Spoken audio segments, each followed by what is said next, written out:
5 राज्यों के विधानसभा चुनाव पर हमारी खास पेशकश। आप देख रहे हैं चुनावी समर। चुनावी समर में आज हम चर्चा कर रहे हैं तमिलनाडु की राजनीति की कि किस तरीके से 2016 में जयललिता की पार्टी वहां जीतती है और मुख्यमंत्री बनती हैं। 5वीं बार वो मुख्यमंत्री बनती हैं और 32 साल पुराना रिकॉर्ड भी टूटता है। तमिलनाडु की जनता मौका देती है, कभी अन्ना द्रमुक को, कभी द्रमुक को। वो रिकॉर्ड भी टूटता है। कुछ साल के बाद जो है जयललिता के निधन हो जाने के बाद उनकी पार्टी के दूसरे सदस्यों को ये अवसर दिया जाता है, वो मुख्यमंत्री बनते हैं। अब उनकी पार्टी जो है चुनाव लड़ रही है, लेकिन जयललिता नहीं है। कितना फ़ायदा होगा, कितना नुकसान होगा, ये तो वक्त बताएगा। नमस्कार, मैं हूँ संदीप अखिल और आप देख रहे हैं लल्लूराम.com में हमारी खास पेशकश चुनावी समर। तमिलनाडु विधानसभा चुनाव के लिए भारतीय जनता पार्टी और एआईएडीएमके के बीच सीटों का समझौता हो गया है। भाजपा यहां कुल 20 विधानसभा सीटों पर चुनाव लड़ेगी। इसके अलावा कन्याकुमारी लोकसभा सीट पर होने वाले उपचुनाव में भी इसका उम्मीदवार खड़ा होगा। तमिलनाडु में राजनीति की चर्चा हो और स्वर्गीय जयललिता की चर्चा ना हो, ऐसा हो ही नहीं सकता। जयललिता को तमिलनाडु के लोग काफी प्यार करते थे, उन्हें अम्मा कहकर पुकारते थे। लोगों का प्यार ही है कि जयललिता को 2 बार लगातार जो है मुख्यमंत्री बनने का अवसर मिला और उन्होंने 32 साल पुराने रिकॉर्ड को तोड़ते हुए इतिहास रच दिया। 5 बार तमिलनाडु की मुख्यमंत्री रही हैं जयललिता। आइए उनके राजनीतिक सफर के बारे में जानते हैं। साल 1982 में एमजी रामचंद्रन द्वारा स्थापित एक पार्टी के सदस्य के रूप में जयललिता ने राजनीति में प्रवेश किया। उन्होंने उस वर्ष पार्टी के सम्मेलन के दौरान अपना पहला सार्वजनिक भाषण दिया, जो प्राइड ऑफ वुमेन के ऊपर था। 1983 जनवरी के उस दौर में उन्होंने एआईएडीएमके की पार्टी के प्रचार सचिव के रूप में चुना गया। उसके बाद जयललिता ने अपने नेतृत्व में पहला चुनाव अभियान चलाया। फरवरी 1983 में तिरुचुंदेर विधानसभा सीट से उपचुनाव में उन्होंने उम्मीदवार के रूप में चुना गया। जयललिता चुनाव में जीत गईं, जिसके बाद 1984 में वह पहली बार राज्यसभा के सदस्य के रूप में चुनी गईं। जिस सीट पर लगातार चुनाव लड़ती उन्होंने सन 1989 तक उसे अपने पास ही बनाए रखा। साल 1984 के दौरान जब एमजीआर बीमार हो गए तो अपनी चिकित्सा उपचार के लिए यूएस चले गए थे, जिसके बाद पार्टी की पूरी कमान 1984 के दौरान जयललिता ने संभाली, जिसमें उन्होंने लोकसभा और विधानसभा चुनाव के दौरान पार्टी की अगुवाई की। उस वर्ष कांग्रेस और अन्ना द्रमुक के गठबंधन ने चुनाव में भारी जीत हासिल की थी।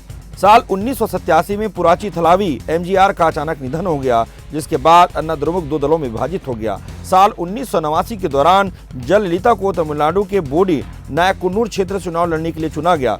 महिलाओं ने देश के प्रति अपने कर्तव्यों को सदैव ही बखूबी निभाया है। इसका प्रमाण जयललिता ने तमिलनाडु विधानसभा की पहली मंत्री नेता बनकर दी और मौजूदा पार्टी के विपक्ष में चुनावी मैदान में उतरी।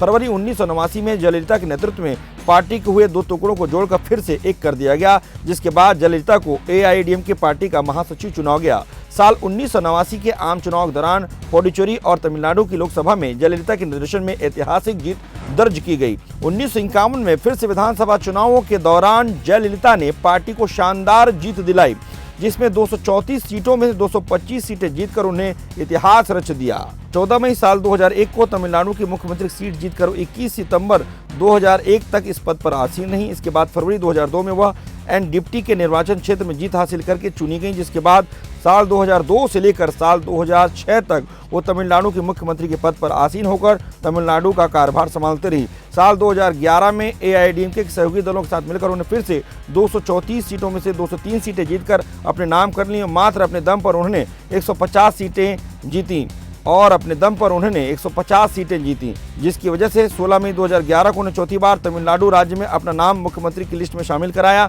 फिर उनके लिए मुसीबतों का दौर शुरू हो जाता है। साल 2014 में तमिलनाडु के मुख्यमंत्री पद से उन्हें हटना पड़ा, क्योंकि उन्हें 18 साल पुरानी अज्ञात संपत्ति रखने के दोष में कर्नाटक के एक ट्रायल कोर्ट द्वारा गैर कानूनी रूप से संपत्ति रखने और भ्रष्टाचार के रूप में उन पर मुकदमा दायर किया गया। इस आरोप के चलते कोर्ट में सुनवाई के दौरान उन्हें 4 साल की जेल की सजा सुनाई गई। उन पर चल रहे मुकदमों को लेकर उन्होंने कर्नाटक के उच्च न्यायालय में अपील की, जिसके बाद 11 मई 2015 को उन्हें संपत्ति के इस मामले से बरी कर दिया गया। उनका कार्यकाल कुछ इस तरह का था कि 23 मई 2015 के दिन उन्होंने मुख्यमंत्री पद को दोबारा संभालकर 5वीं बार मुख्यमंत्री बनने का शपथ ग्रहण किया। साल 2016 में उन्होंने रिकॉर्ड तोड़ जीत हासिल की और 23 मई के दिन 6ठी बार तमिलनाडु के मुख्यमंत्री के रूप में फिर से शपथ लेकर महिलाओं को उन्होंने नाम रोशन किया। ये तो कार्यकाल था जयललिता का, लेकिन जयललिता के कार्य आज भी जो है सराहे जाते हैं। अब उनके कार्यों को लेकर उनकी पार्टी लगातार प्रचार कर रही है। अब देखने वाली बात यह है कि उनके बाद उनकी पार्टी को जनता कितना महत्व देती है। उनकी पहली फिल्म की बात करें तो कन्नड़ भाषा में श्रीशैल महात्मे साल 1961 में आई थी। पहली तमिल फिल्म वेनेरा अदई साल 1965 में आई थी। सफल जोड़ी एमजी रामचंद्रन के साथ 1965 से 73 के बीच 28 हिट फिल्में जो हैं एमजी रामचंद्रन और जयललिता ने दिए हैं। एनटी रामाराव के साथ उन्होंने 12 तेलुगु फिल्में भी किया है। एकमात्र हिंदी फिल्म उन्होंने 1968 में किया था जिसमें उनके साथ धर्मेंद्र थे। ये था स्वर्गीय जयललिता का राजनीतिक सफर। अगर आपको हमारा वीडियो अच्छा लगा तो फेसबुक पेज पर लाइक करें और यूट्यूब पर सब्सक्राइब करें।